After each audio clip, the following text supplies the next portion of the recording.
हाय दोस्तों, best classes पारी में आपका स्वागत है। दोस्तों, पिछले वीडियो में हमने अध्याय 1 का प्रश्नावली 1.1 पढ़ा था। आज हम प्रश्नावली 1.2 पढ़ेंगे। उससे पहले कुछ चर्चा कर लेते हैं। दोस्तों, आपको बताया गया था परिमेय संख्या, ठीक है, परिमेय संख्या बताए थे कि जिसको P/Q के रूप में लिख सकते हैं।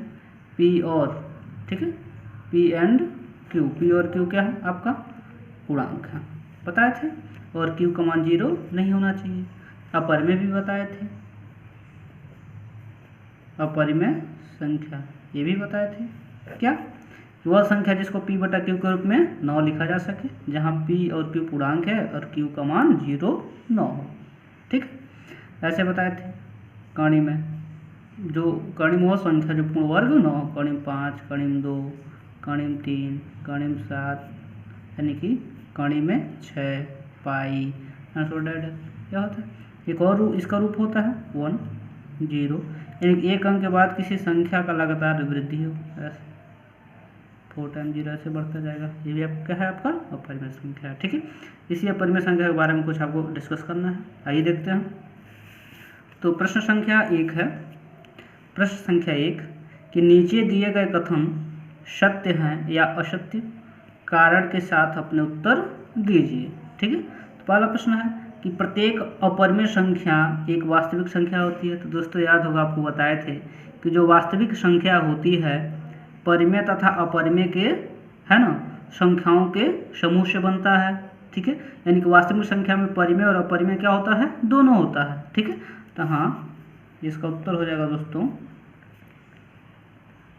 सत्य है, क्योंकि परिमेय तथा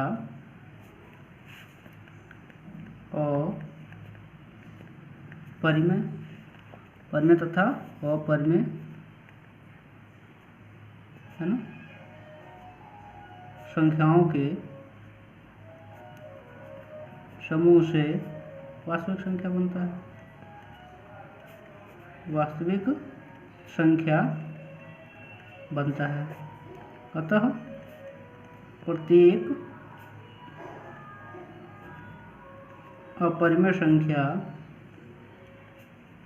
वास्तविक संख्या होती है। वास्तविक संख्या होती है, ठीक है दोस्तों। अगला प्रश्न देखते हैं कि संख्या रेखा का प्रत्येक बिंदु कण में m के रूप का होता है, जहां m एक प्राकृतिक संख्या है। तो चूंकि ध्यान दोस्तों, आपको संख्या रेखा हम बताए थे क्या, ऐसे यह संख्या रेखा होता है, ठीक है। यहाँ पे 0 होता है, इसके दाएं क्या होता है? धनात्मक, और बाएं क्या होता है दोस्तों? ऋणात्मक। तो चूंकि आप जानते हैं कि संख्या रेखा पे धनात्मक और ऋणात्मक दोनों होता है, और दो संख्याओं के बीच अनंत संख्याएं होती हैं, ठीक है। धनात्मक ऋणात्मक दोनों होता है। और चूंकि प्राकृतिक संख्या केवल क्या होता है दोस्तों? धनात्मक होता है। प्राकृतिक संख्या 1 से लेकर चालू होता है, कहाँ तक? अनंत तक, ठीक है। तो धनात्मक है, तो दिया है कि संख्या रेखा पे, ठीक है, कि कण में m का जो भी होता है रूप होता है, और केवल प्राकृतिक संख्या हो तो गलत है। क्यों? क्योंकि केवल प्राकृतिक संख्या नहीं होता, पूर्णांक होता है। पूर्णांक होता है क्योंकि ऋणात्मक क्या है? एक पूर्णांक है। तो लिख सकते हैं इसका उत्तर होगा असत्य, क्योंकि माइनस कणिम 5 वर्गमूल क्या होता है? प्राकृतिक संख्या का नहीं होता है, संख्या का नहीं होता है। हो गया दोस्तों। अगला प्रश्न इसी का, प्रश्न संख्या 3 क्या कह रहा है कि प्रत्येक वास्तविक संख्या एक अपरिमेय संख्या होती है, ठीक है। प्रत्येक वास्तविक संख्या एक अपरिमेय संख्या होती है, ठीक है। तो यह गलत है। क्यों? क्योंकि जो वास्तविक संख्या होती है परिमेय तथा अपरिमेय दोनों होता है, तो यानी परिमेय भी वास्तविक है, अपरिमेय भी वास्तविक है।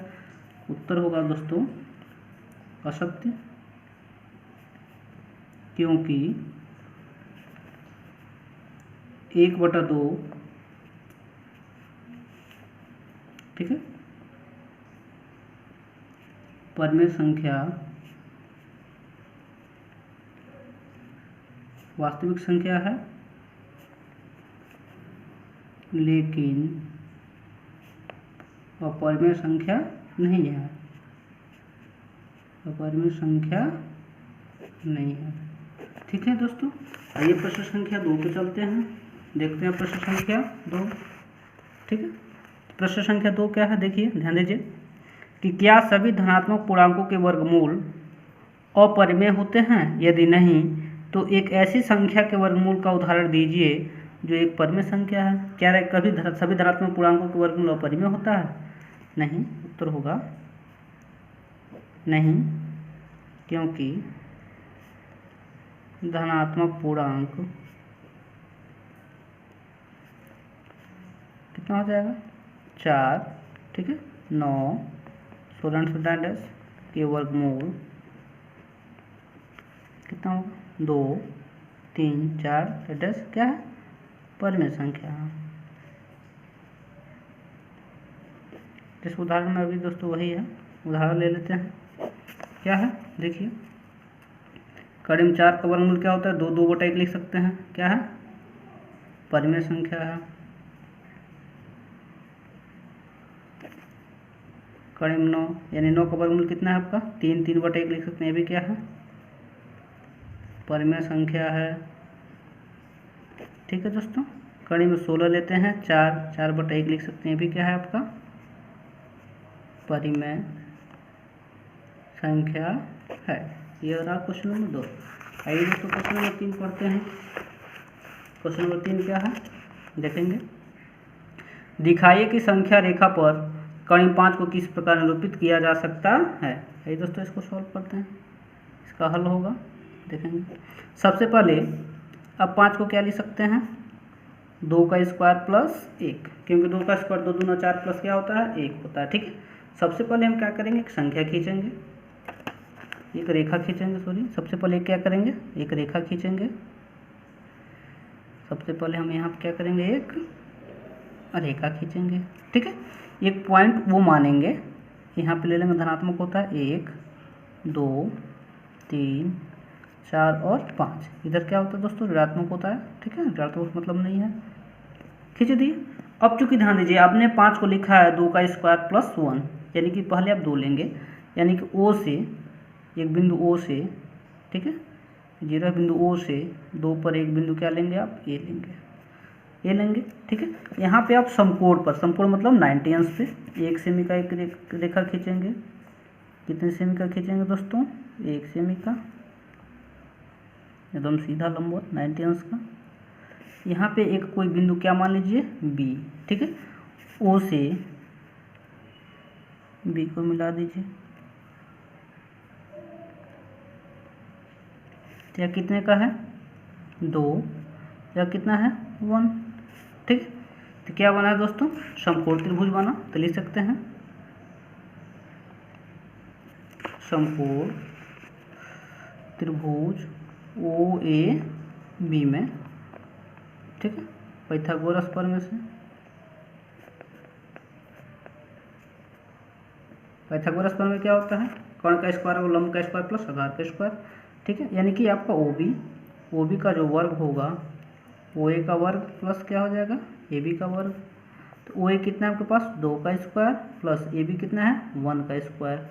2 का स्क्वायर 4 प्लस 1 कितना हो गया 5। यहाँ पे OB का स्क्वायर है, यानी कि OB बराबर हो गया √5, कड़ी 5 हो गया।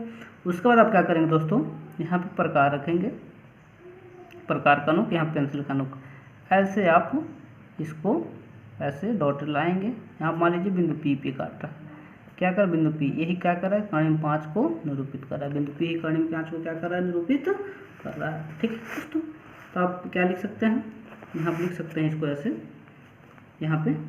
ठीक है, सर्वप्रथम एक रेखा खींचेंगे, सर्वप्रथम एक रेखा खींचा। उसके बाद आपने क्या किया बिंदु O से OA बराबर 2 से मिल लिया। उसके बाद क्या किए हैं बिंदु A से समकोण पर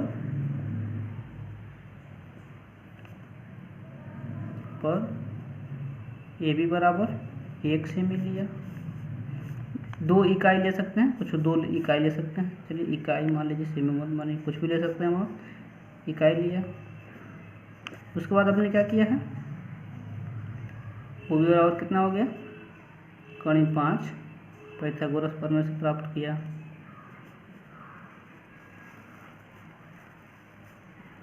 पाइथागोरस प्रमेय से प्राप्त किया। उसके बाद आपने क्या किया दोस्तों, यानी कि लिख सकते हैं इस प्रकार बिंदु P संख्या रेखा पर कण 5 को